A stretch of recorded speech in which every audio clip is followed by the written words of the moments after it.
Yes. Sometimes when my spirit is down or when my spirit is disturbed, I just worship. Sorry, and you don't know much song I end running a topic and whatnot, yes. But sometimes it's just to calm my spirit down. When I am disturbed, I worship. Can I be disturbed? You can go disturb anything that takes my spirit away from my happiness or from my joy or anything that tries to steal my joy. I worship. And after worshiping, I feel so much better. And more. Maskara say mamuka say maneri maungana nikuma tima na nyika muri say guys salvona ninja ni dumela madegwa na abudhi muri say kuma tima na nyika guys tisanga na shakari pachilonga peni. Can you please share the live to the main page? Please share your live comment page. Muchite go wa msina kona ma comment section. Please kana paine mashama renyesta uya, can you tag your friends in to come in the comment section? Muchishare your live comment page. Kuti vari comment page sadi vasa sarire since wants to jaira page sadi vazatu kunechi page rimwe ririko. Can you please share it there? Share live yo iko comment page and chika so that one kufambirana. My spirit just got disturbed. I think you know guys, some few days ago ndaka posta a certain brother and brother Godfrey vachinzi vanga kubva kunotenga motikari yavo kuDurban and he was supposed to be coming back to Joburg. Vakatotaura the lady akanfonera mudhayari, she's one of us. Akatovafonera to wave pakati, no, I'm only left with 80 kilometers kuti ndipinde pai ndisvike kumba ndipinde muJoburg. So from there he went away. Phone dzanga dzisingasapindi. He was nowhere to be found. Then vakayaka tisine litombo nomwe achibatsirika nawo. Can you please post this brother yedu pachi diaries, because takataura naye nezura chiti asarigwa ne 80 kilometers tapinde till today asati apinda. Saka we don't know what is happening and mafoni ake we can't get reach him, we can't get to him. So ndakatora ma pictures aya ndakaposta pano ndikati kune vanokwanisawo guys isai kune mamwe ma page and then the message spread. That's that sometimes Marika, it's a munoda, mukati wedu. I don't know why I am always to be muna nusangane shakadai. Then today, a certain diaries again, a certain diaries. Mu area mao, manzi maone kwa board ya kando. I think board ya kando kwa kuno yedza. And it amanya waka enda kuno board.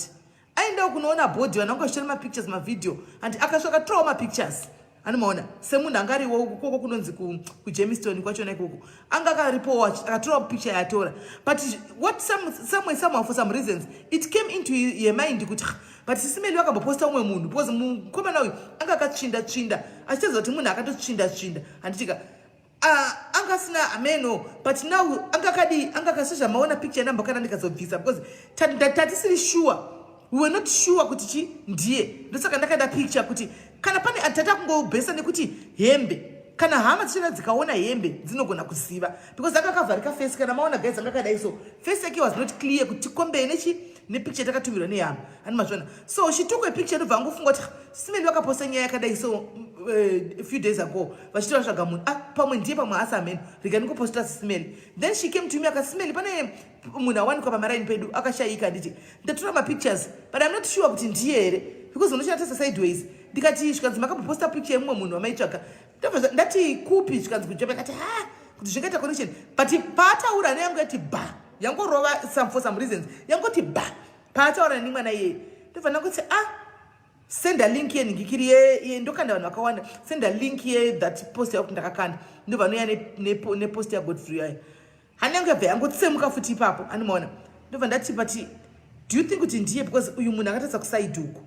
uyu munhu uyu atisinyatsaona kuti ndiye but somewhere amene zvanga zvichingoitika then abva ngoti ndizisimeni nangofunga ipapo kuti nditore chimapictures atogone vana ndikanisendera simeni sintokamboposta umwe munhu ndikati the only way we can find out kuti ndiye kana kuti haasi normally zvinoitika nezvekudai. So guys, mufoni mangu paWhatsApp mangu pane messages akawandisa ka munongona akafona zvandanchikudzai zvakafona kanodziya battery kana kaita live kari pasuva anomona. Saka ndakachengeta macontacts akawandisa mufoni mangu amene zvainoita anomaona inoremegwa amene zvainoita inogona kutoramba kuvhura WhatsApp. Saka sometimes handisave macontacts aya. So this girl akandifonera that day akandifonera nenhamba yekuChina but she's in paWhatsApp but she's in SA anomaona. So for me tichitrace manje kuti munhu yandeupi because handakumuseva ndandisachakwanisa kuti ndione manje avharwa afushirwa nemameseji andopinda ini per day I receive something like kuma 90 100 120 messages per day andimaona saka you can imagine congestion iri kuwhatsapp kwangu andisina kuvhura izvo zvamoti mangani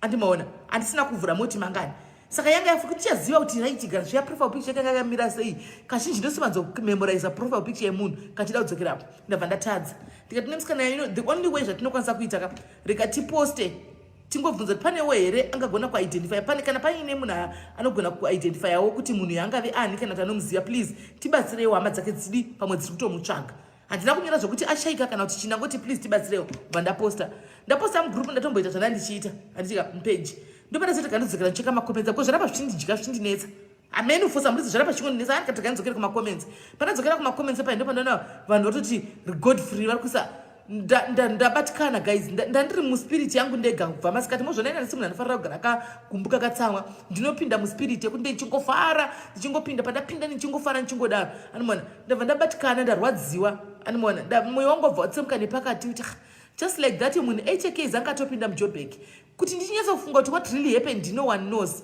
andimaona so unoyatsoona sometimes kurarama kwatikuita akusi kwedu inyasha dzamwari mufunge zvikuru sei vari muno musa kumuka uchiona zuva that alone is reason enough to say thank you God. That alone is enough to say mwari dururai nyasha dzenyu pandiri itai zvamunoda pamusoro poupenyu hwangu. Because look at him, aikomeketa nehama dzake achiti ndatenga motikari achifarirawo motikari yake ndatenga motikari ndikuya nayo pamwe vanhu vanga katoungana kumba hatisi kuziva kuti ndoda kuona motikari yagodi andika but it never happened handiti vari kutrai kumufonera munhu atove chando pachazikanwa right now kuti what really happened. Those are answered and unanswered questions that's are there andika but no one can really fulfill and answer those questions because the person who is supposed to answer these questions is no more. I'm sure right now hama dzake dziri kuwanda kuti what really happened because from what I've seen the picture handina kuona unless kana anga ine bullet wound somewhere else handina kuona any scratch kuti munhu akarowa kana the face was okay the body was okay changoti nechekuti vaida kukurura bhurugwa here or what really happened because bhurugwa racho handina kukururwa hanimona rangosiyiwa halfway maboxer shoes ari kuonekwa but hana kukururwa rese so zvambonditi disturb because pa-incident what was really happening chii chakaitika ko bhurugwa vaimukururirei vaida zvatinetsa uchichikuitika vakamuuraya sei vakamudzipa vakamupfekedza plastiki vakaita sei. So guys do not take this life for granted. Each life, each day when you wake up, say mwari ndokutendai, mwari ndoda ngokupai mbiri, mwari ndoda ngokukudzai nokuti muri mwari vanoshamisa. Kumuka kwangu kudai so akusi kugona. Muri kuona right now takaungana pano tikuita live aditika tiri 502 and as we are speaking right now there is somebody who is being pushed to the mortuary as we speak right now. Kune ari kupushwa kuenda kumochari kunzi life yake yapera. Kune a certain family right now that is receiving a phone call kuti hama yenyu yazotisiya. You know how sad it is. So guys, what I'm trying to say is each and every second that you wake up or each and every second that you breathe is very important. Antika musango zvitambisa zvinhu izvozvo and appreciate and value it because upenyu idova hausi wedu. Mwana uyu andirwadza. I didn't know that brother. Andimuzive, anditombomuzive. Ndarwadziwa siri kuita kunge hama yangu. Ndarwadziwa kuita hama yangu chikuti kodi ndandiri nini hanzvadzi yangu sekuru vabuda vachienda apo. Ndotodedzwa kunzi sekuru huyai kuno kubhodhi kana kuti munhu achadzokima kutotsvaga munhu 4 days 5 days down the line kunzi pane munhu huyai muone bhodhi yawanikwa yasekuru unofila sei. Nanimaona no one really knows what happened my dear. But angoonekwawo nemudhayaris angonotora mapicture panga pachitorawo vamwe munhu akafa kati but SIS MELLY vakaposta nyaya vatsvaga munhu uyu 4 days ago. So kuti tivanga muchida murayira iyo for dranger yangabva kutenga here hakuna chaziva kana tanga nemwe mari yanga nayo here hakuna chaziva chokwadi.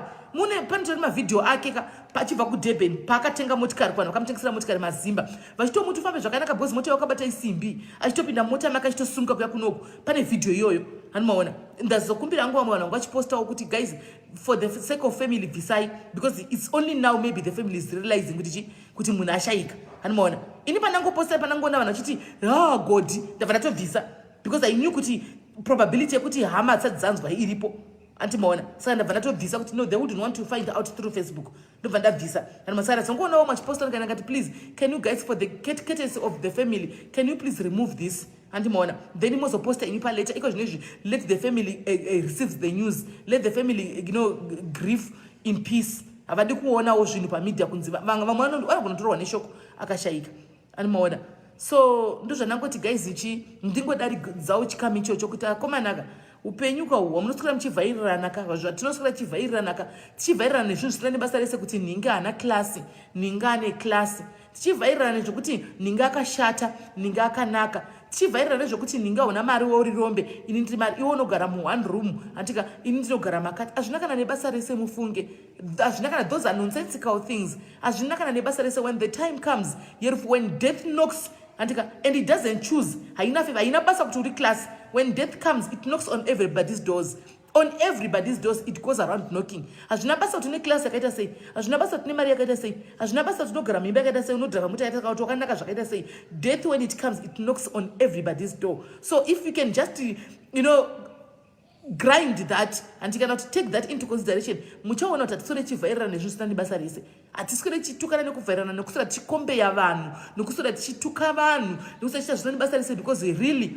death is there and death haisarudze it doesn't choose kuti ndiri kuenda kufamily yanhingi kana kuti kupi ukuku havawirwe narwo rufu runowira munhu wese antimaona runowira munhu wese so kumhuri ekwana godhi anditika chemai mine tariro handimuzivi hangu but ndarwadziwa truly speaking ndarwadziwa ndadzoserwa mweya wangu pasi because munhu wandakapostawo nyaya yake ndichitsvagawo oonekwa futi nemudhayaris odzoswa futi kwandiri zvangu nditibatei samwe samawo andimona nyaradzwa henyu mungoziva kuti ndonzira yedu but sometimes mwari vanotiomesera kuti pfudza nepakadai munenge mutsvaga closure munogona kusatowana closure yacho and iye mufi why zvonetsa but anyway tine nyaya tinayo panapa guys toda kuti tipinde nayo panapa right pane nyaya 2 dziri panapa dzoda kuuya panapa let's hope kuti ndichakurumidza kupika because my spirit is really down truly speaking nenyaya yemwana uyu I don't know hangu kuti ndekupikwa anga achichemerwa kwari kuchemerwa na zviri kufamba sendichatrai kutsvaga ndibvunze kune vari kuziva ndarwadziwa ndiri kunyepa ndarwadziwa hanzi Godfrey Mutombe kumhuri yekwamutombe ingonyaradzwai right inzwai guys kati nenyaya dzatinadzo panapa asi ndisati ndapinda mukati menyaya dzatinadzo panapa anditika kune vanhu vese vari kuda kusenda mari kuZimbabwe from abroad any country iri abroad anditika please in the name of God ndokumbira kuti kana mosenda mari sendai nesendi tu anditika kana mosenda nesendi tu panonzi promo code papaya moisa promo code yakanzi 10 MELLY andika pa every transaction yaunoita you get 10 pounds on top andimaona instead yekuti mutorerwe zvamajaira kuti munobatirwa machajizi yazve andi chitumirai nesendi tu andika moisa promo code ya 10 MELLY 10 MELLY andimaona munowedzerwa 10 rand on top 10 pounds kana watumira iri 100 pounds inosvika kwairi kuenda kuZimbabwe mari iri 110 pounds kana watumira iri 50 pounds inosvika iri 60 pounds anditika so muchidaro anditika only to those who are going to use promo yacho yakanzi 10 MELLY anditika that's a promo on me andimazviona so guys it's an endorsement deal that was striked by chairperson vepano padiaries mukoma Gordon Changata anditika kuti zviuyewo padiaries so it's now here padiaries and he said actually yes diaries why not because nesu tinotofarirawo kudiaries tinotofollowawo kudiaries the owner of this andimaona so eventually chibva tapiwawo andimazviona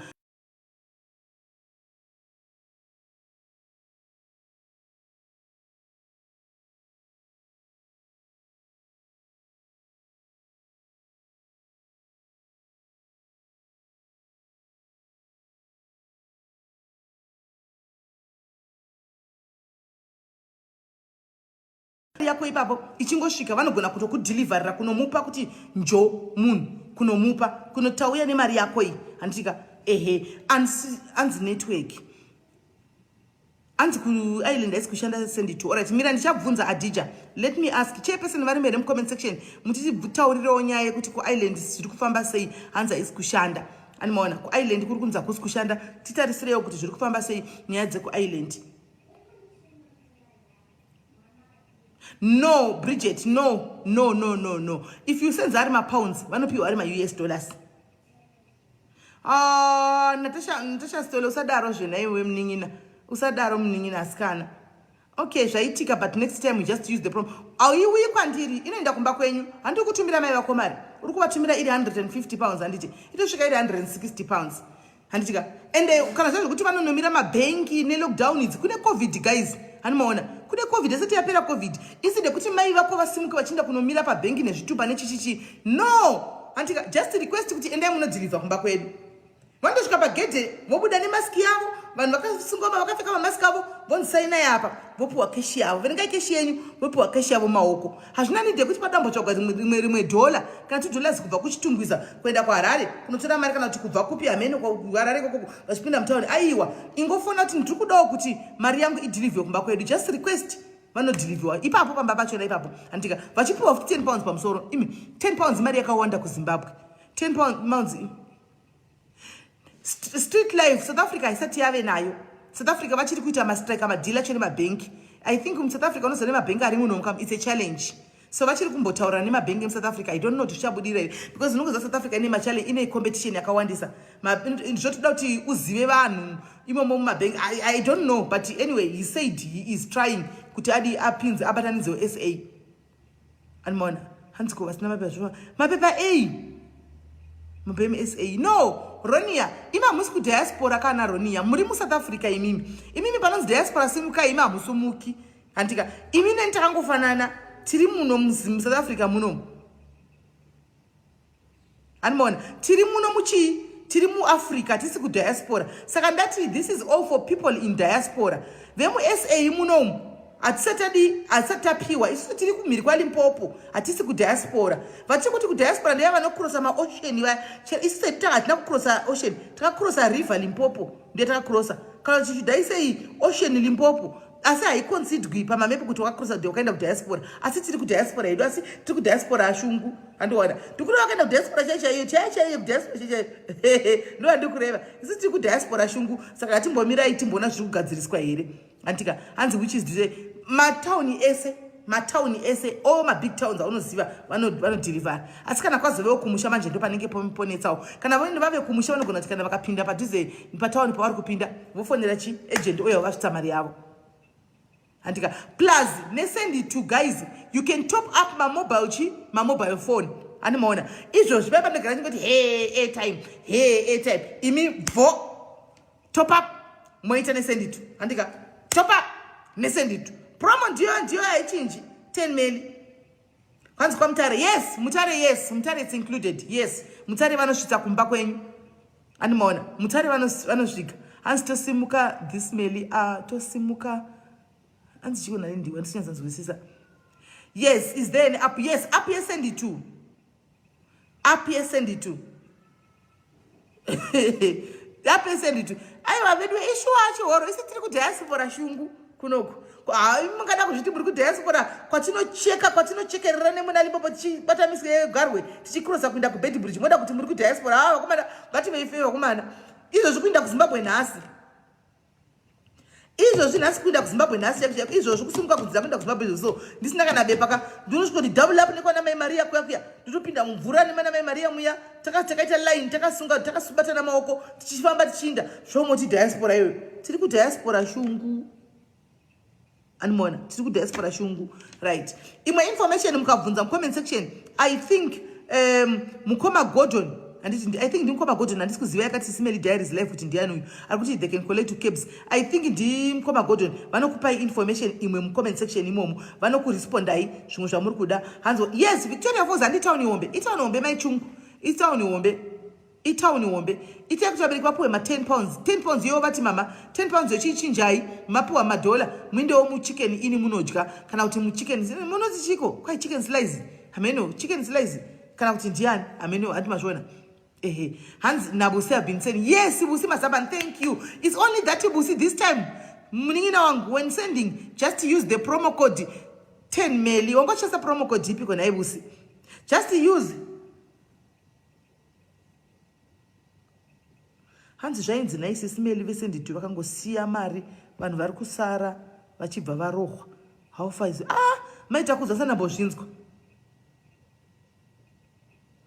aiwa Niki unochinja wakaunza 10 meli promo code change to 10 meli chinja to 10 meli iwewe chinja promo code yako ise kuna 10 meli anoona chairperson verengai mibvunzo yevanhu mumaquestions mumacomment section hanzi ndiri kunze kwenyika Smelly kuDurban kure kuoverseas shungu mune shungu chazvidza kuda kunzi hanzi imari kuti adhilivhiwe marare macho.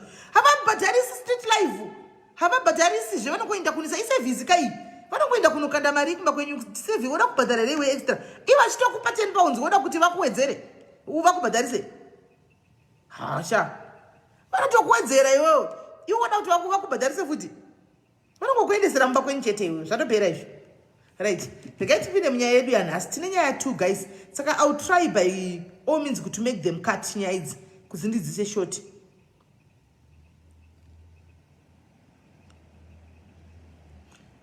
Amai, motopinda pa number 2. Regai ndimbotanga nokutanga imozopinda pa number 2 since magetsi nyaya dzoka iko zvino. Anditika, regai mozopinda by page 2 michikotedza live kana yatapedza neuyu mopinda wenyu. Right. Regai titange kudedza kola wedu wekutanga.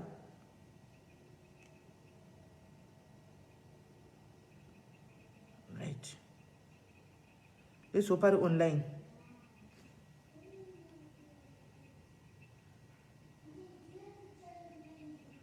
Right. Let's deliver at least.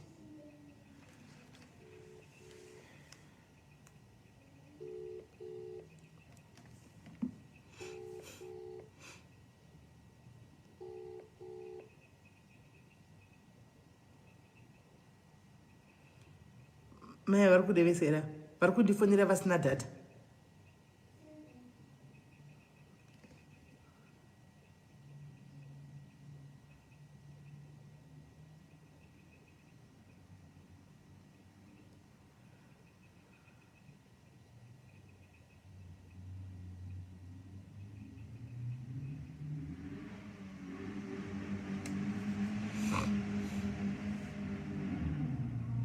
Tatenda Malin Noxuri say. Thank you, Busi. Oh, Chairperson, confirm at Jarbrox and Damari right now.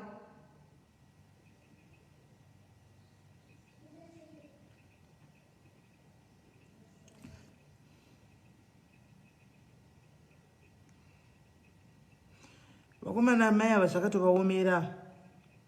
Maya vazvakati vaomera wasi zvisinei zvinoitika paupenyu zvinhu zvavanoda kukudzai panapa zvakati vaomera apa vakati changa mudusha kuti zvinhu zvakadai zvinoitika sei handizivi. Let's find out together.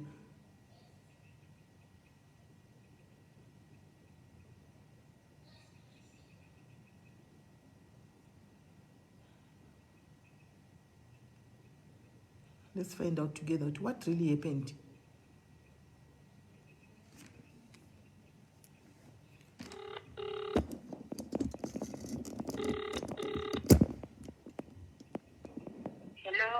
Yes, muningina waswera sei? Ndaswera maswera sei? Taswera ndanzwisisa hangu panyaya yekuti maaudio wambosenda kuti nditi haunako data. Right, takuda kuti titange nekutsvagana nemunhu uyu. Tiudze nyaya yakatanga sei, yakafamba sei nyaya iyi. Tipepe kutanga kubva pakutanga cheko famba nesu kuti nyaya yakatanga sei. Makasangana sei, zvii chakaitika? Maita basa isi. Takaitika ndechekudai zvino. Murume akandirequesta kuFacebook. Friendship. Ndobatanga kundinyenga. Murume anonzani? Ngatitaurei nemazita pana hapasina chotonyara because tinotongoti tichongobva tatongomubata papa. Murume uyu anonzi Munyaradzi. Munyaradzi. Patime iyo yanga achigara kuMpumalanga ndomataurira aiti. Saka zvadaro izvi ndobva tazopanana appointment yekuti akuzouya kuti tionane kuno kwandinogara.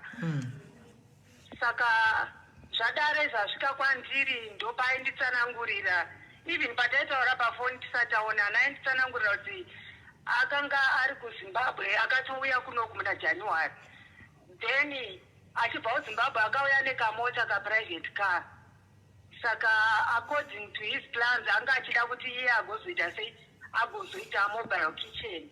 Saka ndobva afunga kutengesa ka private car kai kuti atenge bhaki rinovara izomubatsira pamobile kitchen yake kutakura zvinhu zvakaita semvura nekunotora nyama dzacho kumapurazi chichi.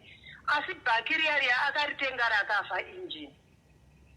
Saka zvadaro izvi amhero shamwari yake ikoko waingoti mukuru ndo vakamudhonzera bhaki riya kuuya kuPretoria West uko kwaraigadzirwa. Saka semunhu aiti akabva kumusha muna January angabva angosvikirana ongoti January February pakaita lockdown anga asingashandi pese ipapa. Saka first day iro rakauya aitova munhu wekuti haana ende anga asingavanzi handina aikwanisa kuwana mari yekuti abve kuMpumalanga kupinda mutauni. Ndoenda nonomutora kutauni kuya patime yacho ndaishanda ndonomutora neuber kuya kumba kwandinogara. Asvika kudaro first time iyoyo ndobva atizo handeika ndinoona kune mota yangu yagarisa it's more than even 3 months iri kupi kwari kugadzirwa ikoko ndashaya mari yekuti ndinoitora. Hande unomeka sure chichichi apa atondiradza mapepa emota yacho. Ndo haya kuti obva ndoenda naye kwaigadzirwa mota iye ndosvika totoiona zveshuwa motikari iyaya Nissan hardboard i1 ton yeblue. Tasvika kuya taona mota iye zveshuwa varungu vaivaira kutopopota kuti wai mota yako yagarisa kudai so uchiona kuti ndiri pabhizinesi ndoda kubhadhara vashandi vangu plus mapatso andakaisa ipapo. Ndobva havanyepera varungu vaikati ini ndakasangana nedambudziko rekuti takafirwa nehama yedu neCOVID tikazenge takuronga kuti tiendese chitunha kumusha ndosaka ndakabva ndasara ndisina mari. Murungu yarunzwisisa aiti anga amuchaja 10,000 zvese zvanga zvakuitwa ndiripo ndichiona. Mamutogara mose? Aiwa tasati kugara tega. Asi taenda kune motikari kangu kune kurugadzirwa mota. Saka varungu vai vakati ndakukudiscountera sezvo wakasangana nedambudziko chindipa 9,000 because anga achadzwa 10,000. Tena unotsvaga mari yangu within a month uye utese utore mota yako. Tauya kunoku kumba kwangu kunoku pavisit iyoyo. Akumboedza kufonera hama dzake akumboedza kutsvaga chimbadzo chaicho ari kuchishaya. Ndobva adzokera kuMpumalanga kuya. Adzokera kuMpumalanga ndobva azonditi shamwari ndafunga kuti ndingomhanya ndione kutsvaga mari saka ndibatsirewo ne2,000 ndingotanga kubika kitchen yangu iyaya pamwe pandinopedza mwedzi wese ndinoita sendinoraisa mari iyaya. Ndobva ndamuitira e-wallet 2,000 iyaya. Then mazuva ati fambe ndokuzomubvunza kuti koiwo haufanire kitchen. Akati kitchen handina kuzotanga because ndakaona kuti zvakandiomera nyama dzacho dzinoda kunotorwa mapurazi ende mvura dzinoda kutakurwa nemota yakaita sebhaki iroro. Saka ndakatoona kuti zvinozondineta futi apo ndenda kuda kubhadhara vanhu vanondiitira izvozvo every day. Saka ndakangochengeta 2,000 iya. Then end of August ndobva auya futi kunoku kwandinogara. Akauya akabata iyoyo 2,000 yacho akati ndakangoichengeta yakadaro. Ndobva taenda kuya kunoona varungu vai because ndada kutombowa advice yekuti iwewe kuti uchafona situation yakadai so haite yakutongoda kuti muchitaurirana zviripo. Taenda tese futi kuya tasvika kuyaiwa varungu vai vatochinja kala manje vakutopenga. Vakutompa pressure yekutoti vaitoda kutoti ivo vachitotenga bhaki racho nemari shomanana kuti vatore mari yavo ipapo since vanoita zvekugadzirira vachitengesa futi mabhaki. Ane makore mangani uyu munhu wedu? Iye achindiudza anoti ane 38 here kana kuti 40 haataure chokwadi.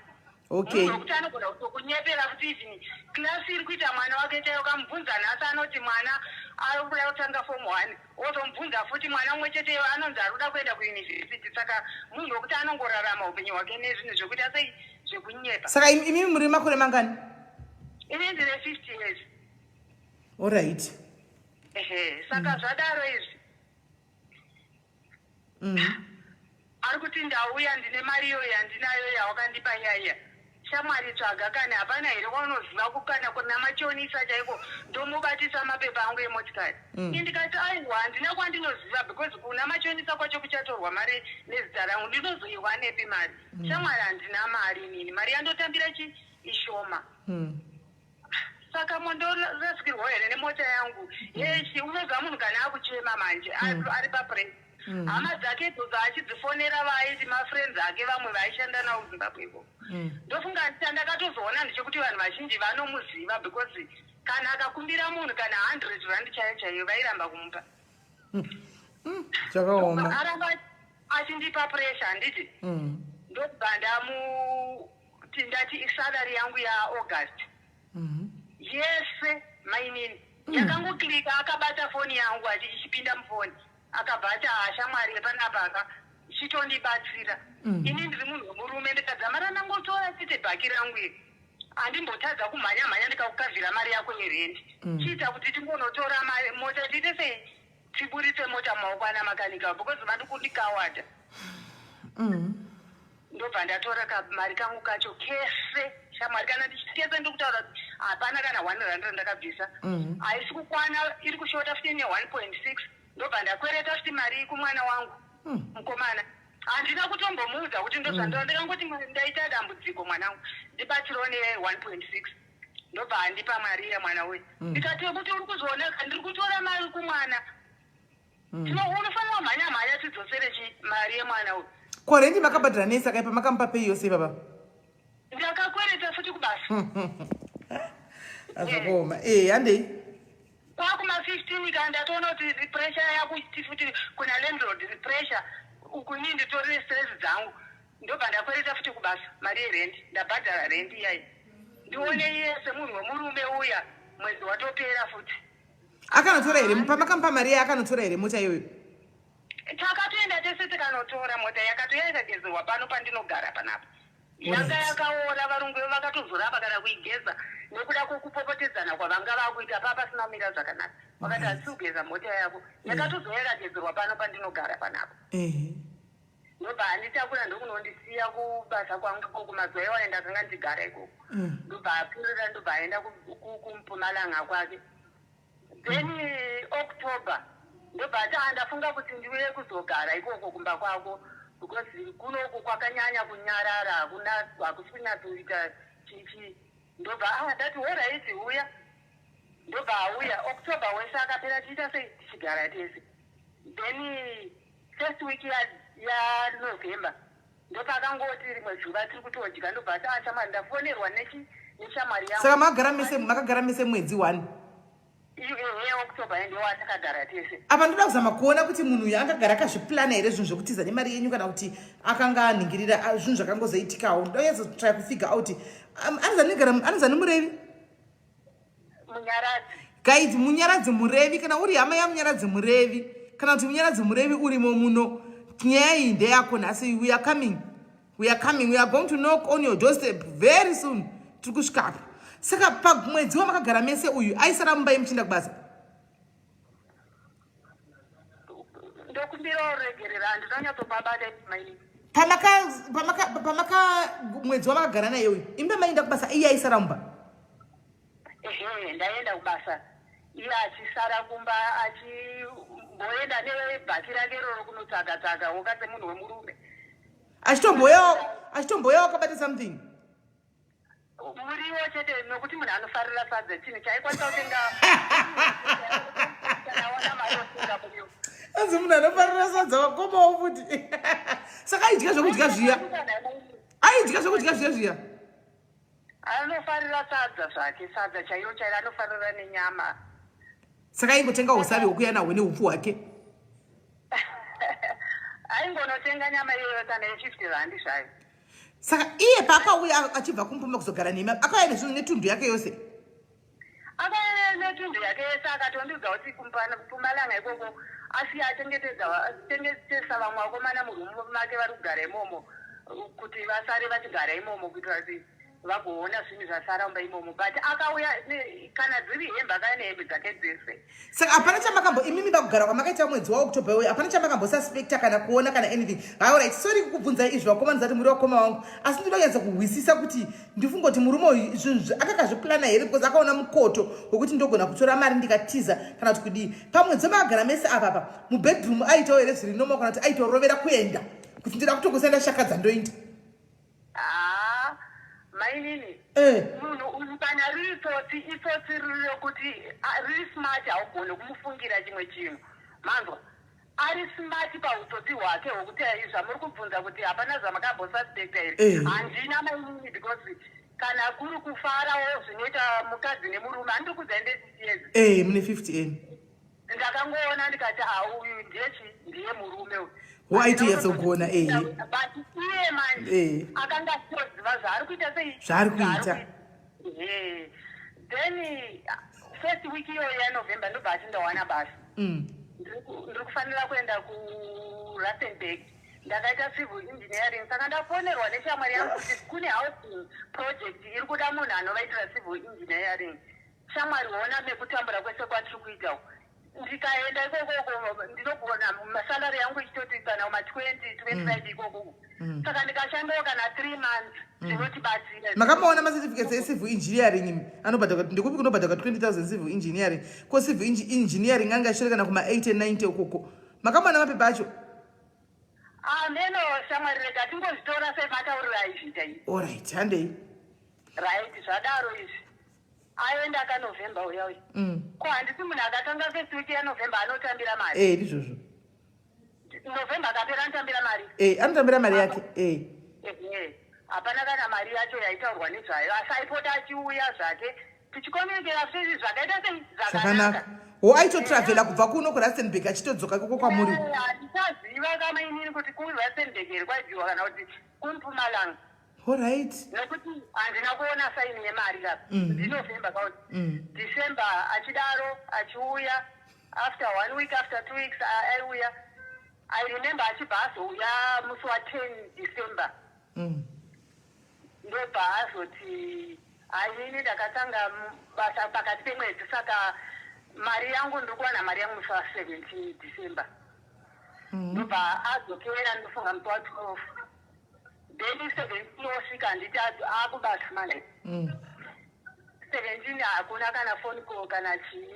18, 19, 20, 21 kusvika paChristmas chaiyo musi wa25.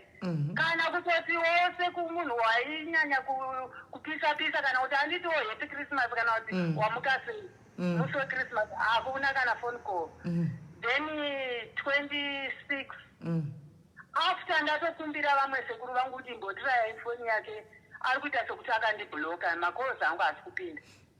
Vamufonera paya ndobva hangu vati ndichataura naye ari kureva kuti achataura neni. 26 yaye ndobva hangu erekana atoapia pamba haana mbotaura ndiri kuuya ndobva hangouya saka kuya kwaakaita manje akanga ane laptop netablet Samsung tablet but zvinhu izvi zvidhara manje saka iye pakuzivana kwandakaita naye kwese kwanga achishandisa kambudzi ndokanga achishandisa. Saka zvichireva kuti kana pane paakambowana mari here ndo zvinhu zvaakatenga izvozvo. Asi iye mari chaiyo chaiyo yekuratidza kuti munhu ane mari uyu hapana. Alright. Saka mari yamakampa yese imari 8,400 rands. Apedza nobva kublokai. Ndobva andibloka haataure neni ndobva andibloka kwese kuWhatsApp nekufone call kwacho. Then even contact iyo yandiri kukudzai kuti ndo yanga iri main contact yake haichabatika saka ndakutosuspecta kuti anogona kunge akatochinja futi namba. Namba yamandipa iye haichapindi izvi ndikakumbira kuti mumwe munhu amufonera haipindi. Takamisira message ndofunga 2 months ago yakangotika ka1 yakatongogara yakadaro nefoni yemumwe musikana. Inini yangu akandibloka kana profile iyoyo handichaioni. Saka akachinja ningirikiri akachinja line. Right. No, nyaya yenyu tainzwa. Tawanda murewi. Munyaradzi murewi. Kana uripo kana guys muripo anoziva munyaradzi murewi.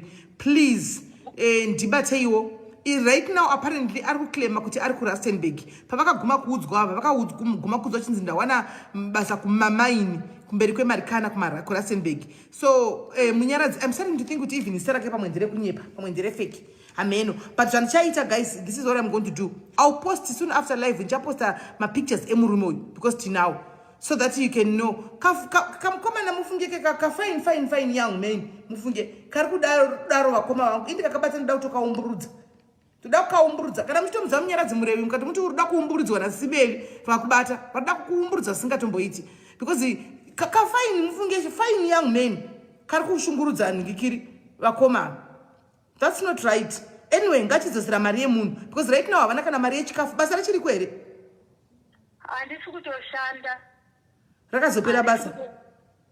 basa rakapera muna November saka ndanga ndikumbirawo kuti andipe mari yangu ndiwane pekutangira because ndiri kunyanya kurwadziwa nokuti dzimwe nguva ndinotoswera nenzara ndapeshaya mari yekuti nditenge kana chingwa chaicho chaicho ndanzwa muchidaro ndakabatira nehuku ndakasacrifica nenzira iyoyo saka ndikumbira kuti andipe mari yangu plus ane macheya angu aanawo makitchen chairs akatora achitarira kunoita zvekutsvaga mukomana anomugochera nyama nekula box yangu saka ndikuda zvinhu izvozvo zvokuti 8.4 yangu plus cooler box plus macheya angu iwayo. Macheya mangani? Ise mametal chairs. Mangani?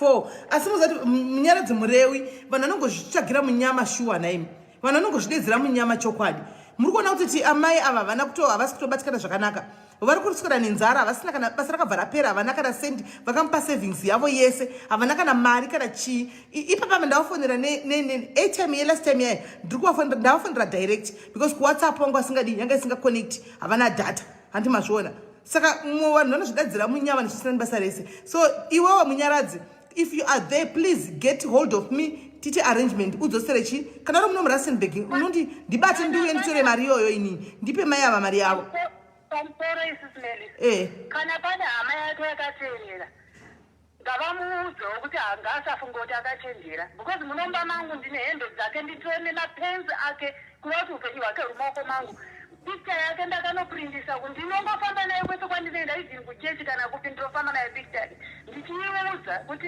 ndiri kuda mari yangu nokuti ndakakubatira uri panguva yakaoma handingatambiri kusvika pakadai zvorwadza mufunge yenyu vakoma kuti apa anotora mari yenyu tora macheya yenyu tora kula bokisa yenyu apa airova futi chikiti makumbo hamoni zvinorwadza opedza dai akakudzai zvakanaka zviri nani kuti ina handichadine zvako noti papicha profile pakakaisa musikana wechidiki dai akataura kuti handichadine zvenyu handika ndakuenda mari yako iyi zvaihwisika maingoita move on ingapana patiri kutsvagira mumwe varume wandainge kutsvagira iwe pano murume ani maona aiwa zvorwadza zveshuwa mune kodzero kuda kupuwa mari yenyu zveshuwa munyaradzi bonde iwe hausiri iwe here munyaradzi tiri kutsvaka iwe sei uchinzi munyaradzi bonde iwe bonde ise nemi yako here naye yanzvadzi chaiche kana kuti ndiwe wachinja zita ndiwe here munyaradzi alright wakoma thank you very much wakoma chisiyai nyaya kwatiri tione tikamuposta nemapictures ndoachamubatisa toona kuti unowanikwa here fast then I'll be communicating nemi ndinenge ndichikudzai kuti zviri kufamba sei mati muri kujope kupi mukati mati muri kujope kupretoria kupi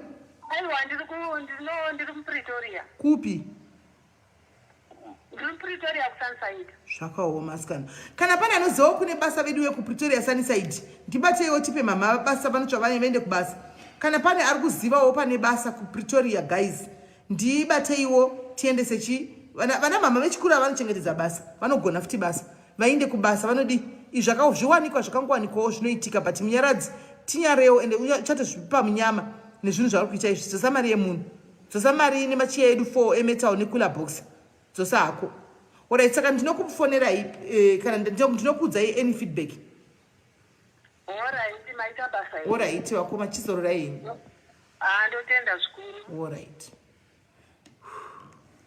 asi nai guys wakomana munoitei nai vana munyaradzi wakomana munoitei naimi guys I'm starting to suspect that even zita mukomana wechigame chake imi is a very young guy, very young looking guy. Mirai tono kuti munogona kumuona mirai but ndichamuposta mirai muti vakomana chidiki 39 kuchikwira mai vane 50 years hauhi kutla hauhi kutla naiwe kukwira munhu ane 50 years iwe ne 39 years ende handifungi kuti ane 39 years ni fesi yake mudiki mukomana yanonyepa hana 39 years mani mwana uya mirai muchaona hana 39 years anonyepa uyu honai akabva abvisa antika akaisa profile ipicture ishi honai picture profile yakaisa kamwana kamsikanaka ndo picture profile iripo izvo zvitso ishi amona ndo picture profile yakaisa iye ndeuyu mira ndichaposta zvose munyatsoona mwana mudiki hana 39 kunyepa uyu hana 39 munhu uyu guys uyu munhu uyu hana 39 uyu i39 idzodzizi i39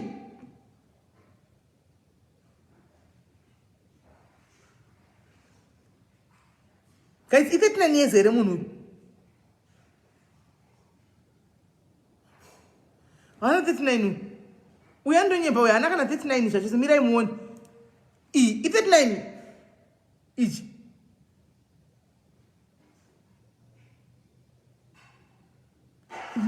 ndochokufarira sadza stereki ndove kudla sadza stereki ava kwa vanodla singaita vanodla sadza ndove kudla sadza stereki ava kwanzi the girl looks like SIS MELLY. Oh, okay, tizveshuwa here ava miromo inongoonekwa miyo miromo iyo ndeyesadza iyo miromo iyi ndeyekudla sadza iyo nenyama iyo miromo iyo ndeyekudla sadza nenyama inofarira sadza nenyama miromo iyo iwe munyaradzinza mari yedu miromo yake honai miromo yegaizi yakatoteya kuruma musuwa kuti kugadzirira kuruma nyama mukomana uyu ana 39 years ushu mukomana ari tori kana maybe kuma 29-30 ushu 29-30 kuma late 29s because munozati nechikafu chiriko mazuva anoka ushu motikwa 39 idzi hapana here girlfriend yaamunyaradzi mucomment section umu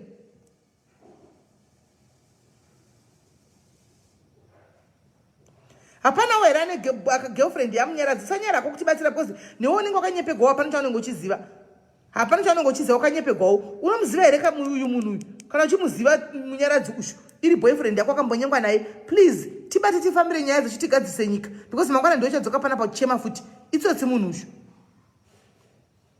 kurara hake kurara nanhikiri kurara namai kurara namama he ushu asi mama vabvuma havo mama kwanzi murume chai vabvuma havo hanzi murume chaizvo kuti waidowawo kuti uyu ndiye murume uyu unenge wakatovatawo nemurume aipapa wabvuma havo zvinoti munyaradzi ndosanodzoka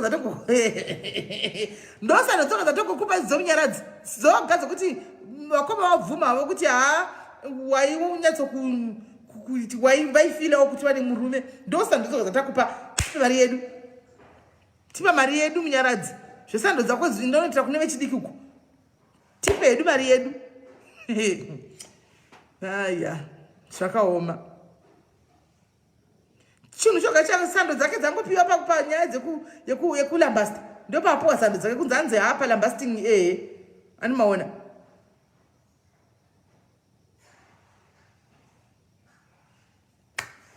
saka ndichakupostira nyaya yake mapictures ake mangwana guys kana ukatipa mari dzedu mari yamai ava mari yavo then tobva taziva kupa sando dzako pacho paunodhisevha kuti tikupe sando dzako kwaiko zvino imbotipa mari yedu handina macheya haina kula boxa tipe kula boxa yedu macheya nemari mai vatofanira nzara havana pekutangira handika remember kuti ndimai vavo imbobata muchiuno handiti ndimai vavo imbokoira mai avo chibata muchiuno chikwirana navo chivata navo saka out of that zvinhu zvawaita the cases of what you were doing chivapawo mari yavo havanawo pekutangira right now havatorana kana mari yechikafu kana mari yechi vape mari yavo vaone kuita business 8.5 chicken start a good business vakaita business ravo vape mari yavo avo munyaradzi hanzwi pati munyaradzi bonde hausiriwe here iwe hausiriwe here zvakaoma but unozati anozvidedzera munyama munhu ngaite matyira aitombokurura bhurugwa rani ravakoma at some point aitomborkurura otiza nemari yaiko nevari kufanira nzara ngavape mari yavo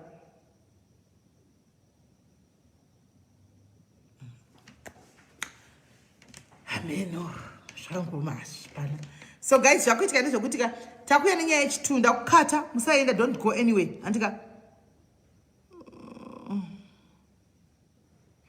don't go anyway ndikuya nenyaya yechitu izvozvi musaenda anyway ndikuya nenyaya yechitu izvozvi aiwa ndikuisa mapictures ange mbva mamutsvaga regai ndimbokata ndiwe nenyaya yechitu don't go anyway